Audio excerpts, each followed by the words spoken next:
Welcome to the deep dive. We're here to unpack complex ideas, make them really clear. Today, we're diving into something that might be, quietly shaping your daily experience without you even realizing it. We're talking about hybrid freeze, this internal state where you can seem perfectly functional, totally fine on the outside, but inside feel this deep stillness. And the sources for this deep dive, they're fascinating, really.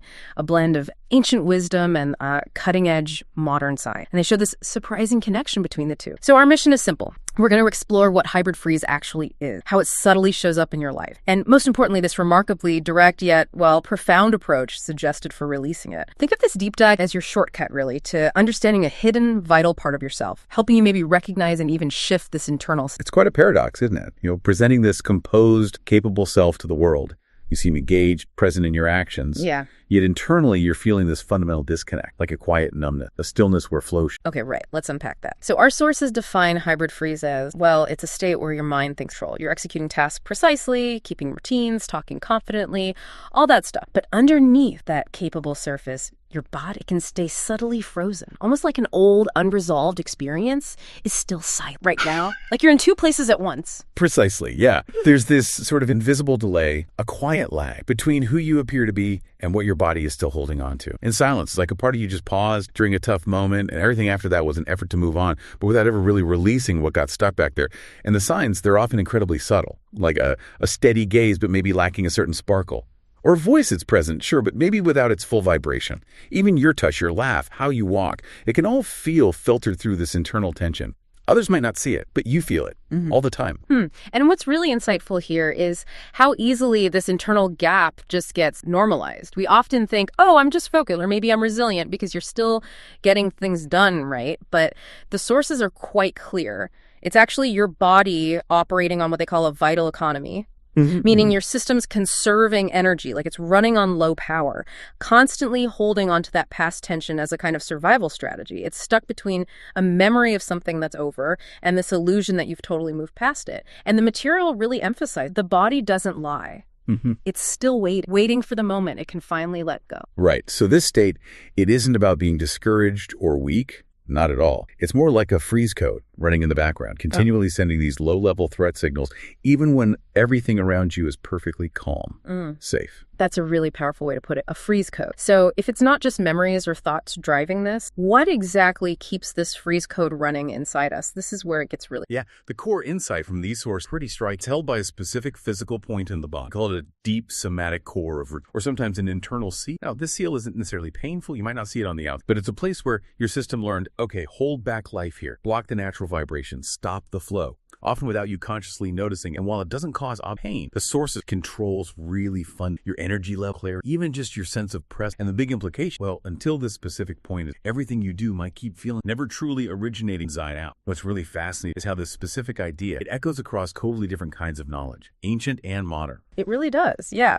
If you look back historically, ancient mystery schools, they taught that the body wasn't just, flesh and bone. They saw it as a vibrational map. And they believed that every contraction held a story. Every energetic silence was like a seal holding something back. Exactly. And among the initiates of Kemet ancient Egypt, they understood that some traumas couldn't be healed just by thinking because they weren't purely mental things. They were imprinted directly onto the physical field as energetic seals in specific body areas. Thoth, in those ancient texts, even called them retention points of the Ka, which they saw as like fragments of life force trapped when pain or shock couldn't be fully felt or expressed. And the key they found wasn't trying to think your way through these points. No.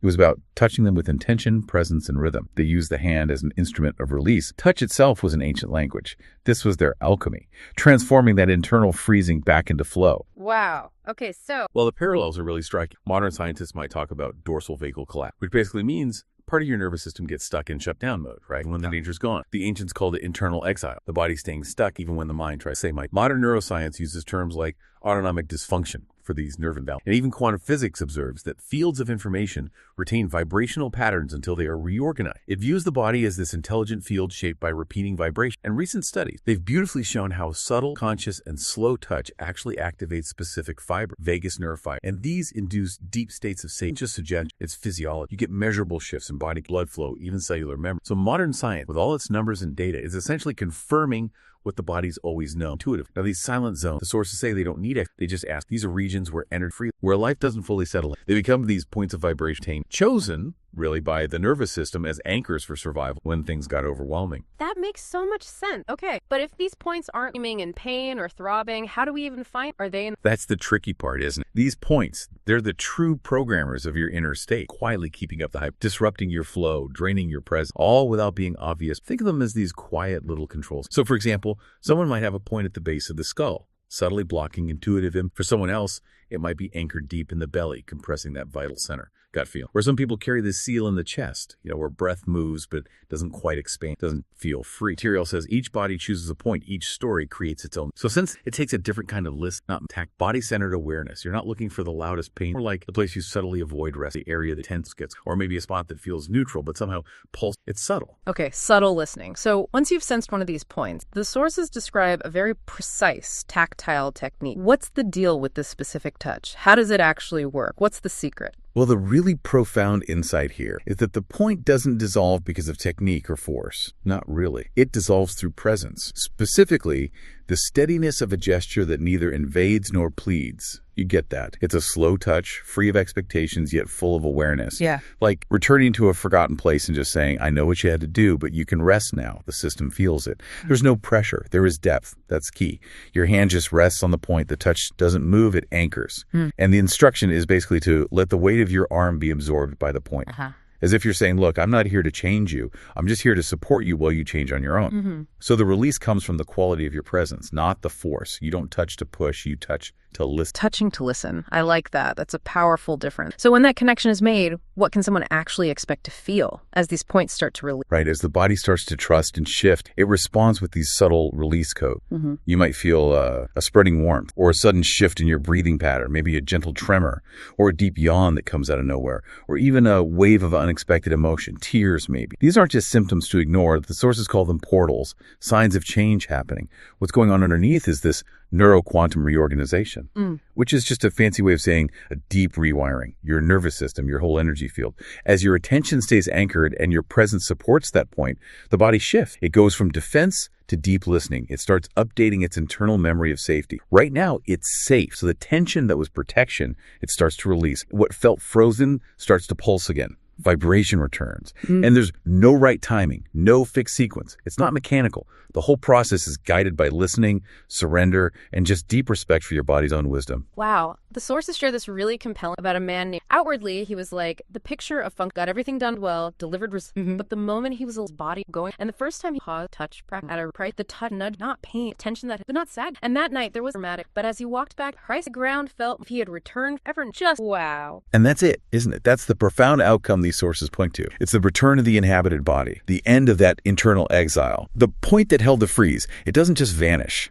It transforms from a zone of protection into a center of restored power. So this isn't about getting rid of trauma. It's about reintegrating it, allowing your whole system, your field, to vibrate at a new frequency, more stable, more coherent, more alive. And that, the sources say, is the true end of hybrid free. But there's a catch, isn't there? A big obstacle. It's that subtle, sneaky urge to just discredit what you're feeling. That little inner voice saying, this is too small, too simple. It can't really be making a difference, can it? Absolutely. That internal resistance, it often comes from the mind. Our minds are kind of conditioned to expect collapse to validate transformation. Right. We're trained to believe that only what hurts deeply can truly change. Something less dramatic must not be real or not enough. But the body works differently. It doesn't need drama, it needs permission. And most of all, it needs trust. And that really, just stay. Stay with the touch, stay with your body, even when there's big action. Stay present, even when nothing grand. Because, as the sources say, transmutation does intensity. It begins with consistency. Your body tests things out first, before it really opens. It needs to feel deep down that this time you won't abandon it. Once that trust is truly there, transformation stops being something you tried. It becomes inevitable. That's such a powerful thought. Maybe the biggest prison isn't the original trauma itself, but the normality we build around it. That subtle functional armor the body wears. But like the sources remind us, any system holding something in constantly, it eventually gets tired. And that exhaustion you might feel, it's not weak, it's the sheer weight of holding on to something that was actually ready to be released a long time ago. So you've just accessed this profound code, the one that keeps that frozen state going inside, not through complicated theories or pushing hard, but through something simple, vibration and sustained presence. And that point, the one that was quietly blocking your flow, it isn't your enemy. It's really a survival marker.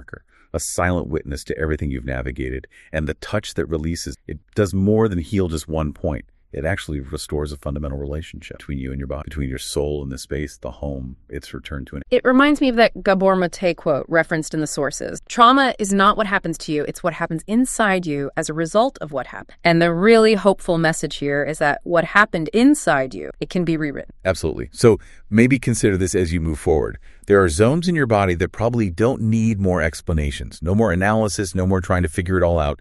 They just need to be touched with truth. With genuine sustained presence, the true return to flow, to really living in your life. It might begin with the simplest gesture, the one you had the courage to sustain. And remember, consciousness, it's always older than pain.